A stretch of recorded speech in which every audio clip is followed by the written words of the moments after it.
If you've ever looked at a position and thought, I have no idea what to do here, this framework will change the way you think. It comes from the Soviet chess school that produced generations of elite players. In most chess positions, there are plenty of different moves that make certain sense. Then how do you pick? This is where this framework comes to play. You need to categorize your pieces in 3 different buckets. The first category are workers. Those pieces of yours that are active, that are advanced, are putting pressure on your opponent and are doing something useful. The second category are lazy pieces, those that aren't doing much. Sometimes they have never moved at all, or they have moved but are still unproductive. Alright, and the third category, the most mysterious one, are traitors. Those pieces or pawns that are standing in the way, those that are hindering your own plans. Simply put, you'd rather prefer to not have them at all. For example, in this case, this rook would be really active and would really help you to attack your opponent's king. But the issue is, your own pawn stands in the way. Once you categorize your pieces this way, your next moves become very clear. As for traitors, you want to get rid of them. You want to trade them off or even sacrifice them. And as for your lazy pieces, you want to activate them, bring them into action and turn them into workers. With that being said, in this position, Fischer played pawn to f5. He was brutal and he certainly did not want to tolerate any traitors. And now, if let's say black captures the pawn, this rook is turned into a worker. It now starts putting pressure right here along this f-file, and we have the final piece, this lazy rook in the corner, and therefore the next move would be rook to d1, turning this rook into a worker. Now all of your pieces are extremely active, they are all motivated workers, and from here it's usually much easier. For example, in the current position, it's even hard for black to move at all. Like this bishop has to stand right there, because otherwise the pawn on g7 would be lost. Black also has to guard these squares, or else there would be a checkmate right there. And for example, if black tries to somehow consolidate, white's position is so great that he can just blow up the f-file, and then we can be kind enough to help your opponent put pieces right for the next game and finish our attack quickly. One of the legendary players who really knew how to turn all his pieces into extreme workers was Morphy. Here he's playing white, and if you are more advanced, you may have noticed that this position arose from the right lever attack. Anyway, it is white to move. White is up a piece, but the black king is very exposed. Nevertheless, black is also pretty covered, and it's not easy for white to continue the attack. How do you decide which move to play here? It is the same strategy, right? So first off, what workers do we have? You've got clearly the queen very active, so as the bishop and the knight. They're putting pressure, they're attacking this knight and the king, they're doing great. What about lazy pieces? These are those who are chilling here on the ground floor, your 2 rooks and bishop. You want to activate them. And finally, do you have any traitors here? Those pawns or pieces that are standing in the way, those that you'd prefer to not have. And in this case, I think it is again this pawn on d2 that stands in the way. Imagine this pawn would not exist, alright? Then you'd have this bishop be open and also this file for the rook. But right now your own pawn blocks out these both files. Imagine it's not here. I'll try to merge it with the neighboring pawn so that no one could notice that you ever had that pawn. Something like this. I think it's pretty close, alright? Now, so now your position is actually getting only better. And in light of that, your following moves are pretty clear. You want to get rid of this pawn, and you do want to activate your lazy pieces. So what did Morphy do here? He just played pawn to d4, sacrificing his traitor. On the next turn, he brings in his rook into play with a check. And there is also one more idea that we haven't covered so far. So far we focused on your own pieces, and that certainly makes sense. But of course, at the same time, the very same concept applies for your opponent's pieces just as well. And there is also another interesting idea.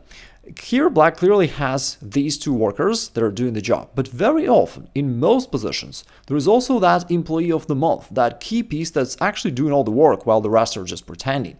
Here, it is clearly this knight on d5, that key piece of black that really puts it all together.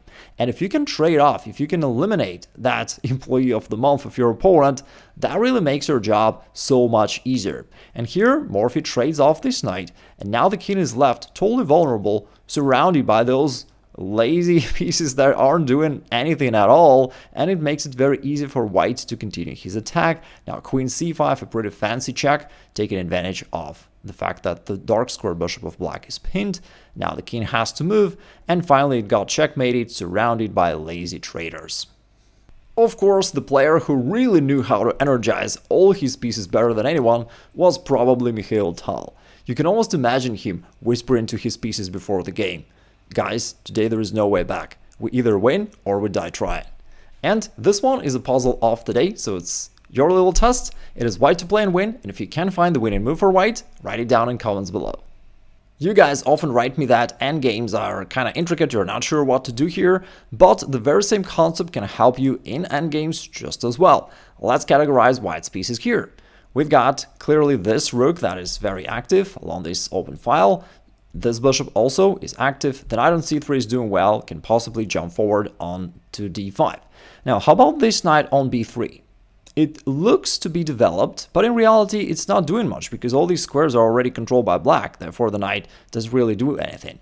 And I would put this one in the category of lazy ones, so as the rook on a1. Therefore, these pieces are lazy. How about traders? Do you have any piece or pawn that stands in the way of other pieces? Here I'm not really sure. Maybe this pawn on e4 potentially is a trader, because without this pawn you could move the knight there and attack this bishop. That would be nice, but it's not such a big deal because even with this pawn the knight can jump forward, so it's a potential trader, but we're not yet sure. But clearly you have these two main problems, right? These two lazy pieces. What to do about them? And Fischer plays a4 with an intent to push the pawn forward, and now white is trying to make sense of both of his lazy pieces. The rook is now getting active for sure along the open file, and as for the knight, as of the moment, it's unclear whether it will get active or not, but there is a hope that if some trades occur, then this knight will definitely become super duper active. But of course, in the game, Spassky played a much better move, king to b7, trying to solidify all the pawn chain. And now Fischer decided that, okay, there is no time to deal with those traders, and sacrifice this pawn just as well. So here the idea is it vacates the square e4 for the knight. And that is actually known as a clearance sacrifice, but that concept of traders certainly sounds better. Now, black retreated, black couldn't capture it with the bishop because it's pinned, and otherwise the knight would jump forward with attack. Black preferred to retreat back, and now after an exchange, Fischer goes knight e4, threatening to sacrifice one of the knights on c5. And you can see how tricky the knights are, because now after the sacrifice, that will come with one more fork. So clearly something very tricky here. Black played king c6, this time guarding the other pawn, and after an exchange we got to the point where most of white's pieces are very active, but this knight on b3 is still lazy and is still not doing anything. Fischer got really angry about that and just sacrificed it right here, which is a brilliant idea because if black captures the knight, that would be rook takes a6 with a massive attack along the 6th rank. Nevertheless, there would be an interesting game after that, but in the game something very unexpected happened. Black's main hope, black's employee of the month, that bishop on e6, the only active piece of black, for some reason turned into a traitor and just retreated all the way back, leaving the king totally alone against all the pieces of white, and from there it was simple for Fischer to just finish the game. So far we have seen games of legendary players, and now I want to show you how you can apply this concept in your own games. And also, I want to illustrate how easy it is actually to play correct moves when you understand this framework. Alright, this position is from a game between two amateur players. It is white to move. What should you do here? Of course, as always, there are plenty of moves that you can choose from, and they all make certain sense. But again, let's be disciplined and let's just apply this concept. How about your workers? You've got this knight that's good, the bishop is good along this diagonal, the queen is active, and I think that's about it. As for the knight on h3, by the way, it looks to be developed, but in reality is not doing much, right? We know a lot of pieces who come to work, but they're merely pretending, right? So it's a lazy one, and we also have two lazy rooks. Therefore, these are the pieces that we need to take care of first and foremost. Alright, do you have any traders? Some pawns or pieces that are standing in the way. Maybe this pawn on g4. If we imagine this pawn is not there, you could put pressure directly to opponent's king. Therefore, potentially we would be happy to just get rid of this pawn. Alright, but nevertheless, fundamentally we want to activate these 3 pieces which are totally passive. What can you do to make that happen? I mean, the easiest solution is to castle queenside. That would put the rook to this active position and would turn it into a worker, which is great. And you also castle your king. Alright, so that would be the move to play. White instead plays h6. The move which makes sense, but is just not the main thing to do. Alright, black goes g6, and now it goes knight e4, hitting the bishop. And yes, your knight is active, you keep using it, which is okay, but still it's very hard to win the game using your only worker. You need much more than that. That is why it's still better to castle, bringing those lazy pieces into play. Now, black goes queen to d4, defending the bishop and also hitting your knight. What do you do here? Remember we talked about that concept that you can also apply the same framework for your opponent's pieces, and whenever your opponent has very few workers, it makes a lot of sense to trade them off, because then he's left with just a bunch of lazy pieces and he's totally defenseless. Therefore, trading off this bishop would make perfect sense for white. Now, white instead played pawn to f3. Now, by the way, what should black play here? I mean, same stuff, right? He's got these 2 lazy pieces. He needs to activate them, right? Therefore, black needs to think about bishop e6, rook d8. These are the moves that black need to consider. You see how easy it is? Black instead goes king h8. Black is worried about his king being exposed, and again, all that makes some sense, but the reality is the king is not weak if it's surrounded by a bunch of strong defenders. It's only weak when it is defenseless, when there is nobody around. And here, black wastes time instead of bringing those other pieces into play. Now, what should white do? And same stuff, right? Just castle. White goes c3, kicking out the queen. The queen comes to d5. What should you do now? Same stuff, right? Just castle. White goes g5, trying to insist on that attack. Black goes f5. Now white was forced to trade off this bishop, but it's a good thing for white. Now white plays f4, rook d8. I mean, it's a nice idea to put a rook to an open file, but it was supposed to be that lazy rook, right? Not this one that is already active. White captures, queen to d5 with a double attack. White could still castle actually, but white goes rook h2. I mean, that's nice. White doesn't blunder anything. Black goes f4, a creative move. Black is giving up this traitor to open up this diagonal and to turn his bishop into a worker. That's nice. And white here plays bishop to f4. Now, a move that I'm pretty sure somebody like Carlsen would not really even consider, because whenever you see this knight on the rim not doing anything and there is an opportunity to turn it into an extreme worker, that's such a golden opportunity to make use of. And I understand that in that case, white didn't want to hand this pawn on e5, but again, activity of your pieces is just way more important. Your pieces are simply way stronger than pawns. And now, let's imagine that someone like Carlsen just suddenly takes over, and now he starts playing moves. Which moves would he play? I mean, I don't know for sure, but as a grandmaster, I can guess with some degree of confidence.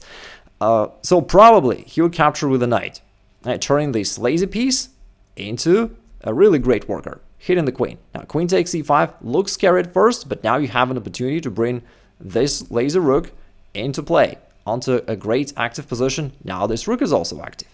The queen goes away somewhere. What do you do next? Clearly you have this final piece that's not doing anything, and it's time to bring it into action. White castles. Let's say black goes bishop f5. What do you do here? Again, if you don't apply the concept, it leaves you being totally confused, because there are so many things that you can play here, right? If you apply the concept, you see that, okay, you have the knight, very active rook, very active queen, okay, and we've got this bishop and rook that are not doing anything. Therefore, most likely you need to move one of them. For example, move the rook here, and now your rooks are stacked along the open file. Great. Black does something. Let's say black tries to attack here on the queen side. What do you do then? Now, all of your pieces, pretty much all of them are workers, besides this one lazy piece. What do you do then? You move it. Here, hitting the queen. The queen goes somewhere. What do you do then? Same stuff. Activate the bishop. King goes away out of the check. What do you do here? Man, now you can keep really moving forward and creating threats, and you're about to win the game. It's actually pretty cool how sometimes just one additional idea or framework can really unlock the next level in your play. Very often players are much closer to a breakthrough than they think. For some, it could be just reducing quantity of their blunders. For others, it could be positional play or calculation. And since we're starting a new year, I've opened a special New Year offer on my individual courses. If you already know which part of your game you want to improve, this is a good opportunity to make it happen. The link is below if you'd like to have a look. Thanks for watching, and I'll see you in my next videos.